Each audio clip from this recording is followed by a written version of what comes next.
सभी को नमस्ते। उम्मीद करती हूँ आप सब बहुत ही खुश होंगे। हम घर को क्लीन करने के लिए बहुत सारे एफर्ट डालते हैं, रोज़ बरोज़ क्लीनिंग करते हैं, पर क्लीनिंग करने से पहले हमें घर को डीक्लटर करना बहुत ही ज़रूरी है, क्योंकि घर में इतना सारा कबाड़ जमा हो जाता है कि हम चाहे कितनी भी क्लीनिंग कर ले तो भी हमारा घर मैसी ही लगेगा। तो पहले आपको क्या करना है, जो भी चीज़ें आपको नहीं चाहिए, पता है कभी कभी क्या होता है कि चीज़ें हम रख लेते हैं, हम सोचते हैं कि बाद में उसका यूज़ कर लेंगे, कुछ ना कुछ तो कर ही लेंगे, पर वो चीज़ें वैसे की वैसे ही पड़ी रहती है। तो यहाँ पर मैं कहूँगी कि एक दो दिन आप रखो, अगर नहीं यूज़ में आती तो फिर उसको फेंक ही दो, क्योंकि एक दो महीने में आपने यूज़ नहीं किया तो शायद आप फ्यूचर में भी यूज़ नहीं करोगे। या फिर आप वो सारी इम्पोर्टेंट चीज़ें रख सकते हैं जिसका बहुत बेहतरीन यूज़ हो सके। बाकी तो जो भी कबाड़ वगैरह है उसको आप फेंक ही दो, वरना घर में इतनी सारी चीज़ें जमा हो जाती है, फिर हमें उसको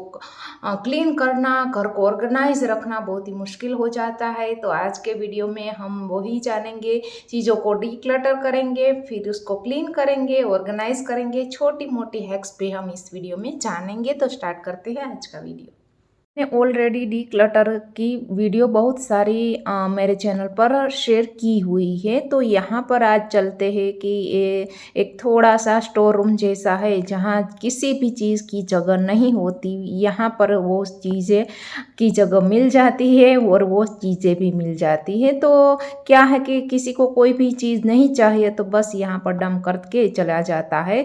तो पहले तो मुझे कुछ भी समझ नहीं आ रहा था कि कहाँ से स्टार्ट करें, क्योंकि सारी वैरायटी में चीज़ें रखी हुई थी, किसी की जगह एक पर नहीं थी। और कभी कभी इतनी सारी क्लटर करने बैठते हैं और इतना सारा क्लटर फैला रहता है कि उसको कैसे मैनेज किया जाए, उसके लिए पहले प्लानिंग करनी पड़ती है। सारी चीज़ें लेके पहले मैंने सोचा कि इस जो स्टडी टेबल है उसको मैं वहाँ शिफ्ट कर देती हूँ, तो इस साइड बहुत सारी जगह हो जाएगी। तो बस सारी चीज़ें तो मैं बाहर नहीं निकाल सकती थी, इसीलिए थोड़ी थोड़ी इधर उधर करके फिर मैंने वो टेबल वहाँ पर रखा। फिर ये सारी जो थर्मोकोल की सीट लगी हुई थी कॉर्नर में, जो भी सामान था उसको वहाँ से हटाया, और जो भी इस तरह के वॉल स्टिकर थे वो सारे की जगह वहाँ पर बनाई। और फिर मैंने इस तरह का एक जो टेबल था मेरे पास जिसमें बुक्स सब मैंने रखी थी, तो वो मुझे यहाँ पर रखनी थी। जो चेस्ट ऑफ ड्रॉवर है प्लास्टिक का, वहाँ के उसके साइड में, तो वहाँ उसमें निकाल दी।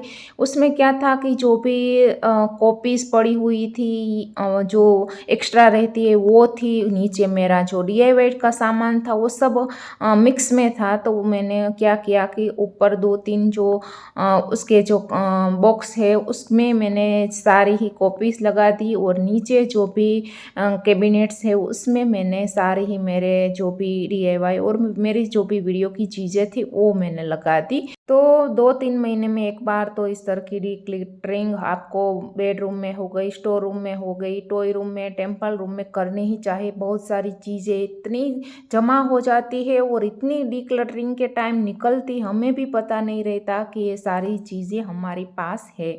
और इस तरह का मैं कार्डबोर्ड रोल लेके यहाँ पर मैं इस तरह के ड्रॉवर में रख दूँगी। और मैं यहाँ कर कहना चाहूँगी, इस तरह के जो प्लास्टिक के ड्रॉवर आते हैं बहुत ही अच्छे काम के रहते हैं। बहुत सारी स्पेस भी रहती है और बहुत सारी उसमें विड्थ रहती है, तो बहुत सारी चीज़ें हमारी आ जाती है। उसी तरह जो भी हमारा जो वाइट टेबल था उसके नीचे भी बहुत सारी चीज़ें आ गई, क्योंकि उसमें से बुक्स निकाल के हमने उस बुक शेल्फ में रख दी थी। फिर यहाँ पर आप देख सकते हो इतना मेस फैला हुआ था। फिर मैंने उसको क्लीन किया। फिर ये मैट हमने बनाई थी, DIY मैट है वो, और सारी ही चीज़ें जो यहाँ पर बिखरी हुई थी वो हमने सेट कर दी। और फिर इस तरह की जो भी जो पेपर वाली शॉपिंग बैग रहती है उसमें सारे ही लेसिस वगैरह, एक में सारे डिस्कार्टेड कपड़े हो गए, वो सारे एक में थोड़े वीडियो के लिए थोड़ी चीज़ें रहती है वो रखनी थी, वो रख दी। इस तरह के जो भी हमारे दही का डिब्बा था उसको मैंने DIY करके थोड़ा अट्रैक्टिव बनाया था, उसमें भी मैंने लेसिस रख दी। यहाँ पर कार्डबोर्ड के पीसीस रख दिए बैग में। और यहाँ पर ये सारी चीज़ें मुझे वीडियो के लिए ज़रूरत रहती है, इसीलिए वरना मैं इसे कब की फेंक चुकी होती। और ये सारी ही जो प्लास्टिक की कैप्स रहती है वो कहाँ क्या रहता है कि इधर उधर हम फेंक देते हैं, तो उसको भी मैंने ये शॉपिंग बैग में एडजस्ट कर दिया। बहुत सारी चीज़ें हमारी निकल गई, बहुत सारी चीज़ें अच्छे से अरेंज हो गई और एक अच्छी सी जगह उसको चीज़ों को मिल गई। और यहाँ पर आप देख सकते हो कि बहुत सारी स्पेस हमारी हो चुकी है। और बहुत सारी चीज़ें अभी क्या था कि बच्चों को ज़रूरी था और मुझे भी पता नहीं था कि वो ज़रूरी है या नहीं, इसीलिए मैंने उसको रखा है। और यहाँ पर मैंने इस तरह का कैबिनेट्स का ड्रॉर टूटा हुआ था वो एक रखा है। जो चीज़ें इंस्टेंट जो वीडियो बनाने के टाइम लगती है, कोई ब्रश हो गया या कोई भी टूटी फूटी चीज़ें जो हम वीडियो के लिए चाहिए, वो मैंने इस DIY, वो मेरी ये बकेट थी प्लास्टिक की, उसको थोड़ा DIY करके अट्रैक्टिव बनाया है। वो सारी चीज़ें उसमें मैंने डाली है। और इस तरह के जो टॉयज़ रहते हैं बहुत ही अच्छे रहते हैं, इसका भी बेहतरीन हम DIY आइडिया बनाएंगे। तो ये सारी चीज़ें वीडियो बनाने के लिए रखनी पड़ती है। और यहाँ पे घर को ऑर्गेनाइज करने के लिए बाहर से आपको कोई भी चीज़ लेने की ज़रूरत नहीं है, क्योंकि घर में भी इतनी सारी चीज़ें पड़ी रहती है। थोड़ा सा हम सोचते हैं तो बहुत सारे ऑर्गेनाइज़र घर पे ही बन जाते हैं। बहुत सारी ऑर्गेनाइजेशन आइडिया मैंने ऑलरेडी मेरे चैनल पर अपलोड किए हुए हैं। और मुझे यहाँ पर आप देख सकते हो मैं हाथ से ही झाड़ू लगाती हूँ, क्योंकि क्या रहता है कि हाथ से झाड़ू लगाते हैं तो बहुत सारी चीज़ें हाइड वाली रहती है जो हमें दिख जाती है, तो वही मेरा मुझे वही अच्छा लगता है। और आप देख सकते हो ये फाइनल लुक, कितनी सारी जगह हमने बनाई है, कितनी सारी चीज़ें हमने फेंकी है, बस इतने से जो जगह में हमारी पूरी ही चीज़ें आ गई है। ऊपर से जो चीज़ें जहाँ पर होनी चाहिए वहाँ पर हमने रख दी है। और ये देखो इतनी सारी जगह बच गई है जहाँ पर हम आराम से वीडियो बना सकते हैं। तो कभी कभी चीज़ें इतनी फैल जाती है कि फिर उसको अरेंज करना बहुत ही मुश्किल हो जाता है। कभी कभी तो चीज़ें भी हमें मिलती नहीं है। फिर यहाँ पर मैं आप देख सकते हो सारे ही जो हमने वॉल स्टिकर वहाँ पर एडजस्ट किए थे कॉर्नर में, वहाँ से निकाल के मैंने इस जो लॉन्ड्री बैग है उसमें डाल दी है।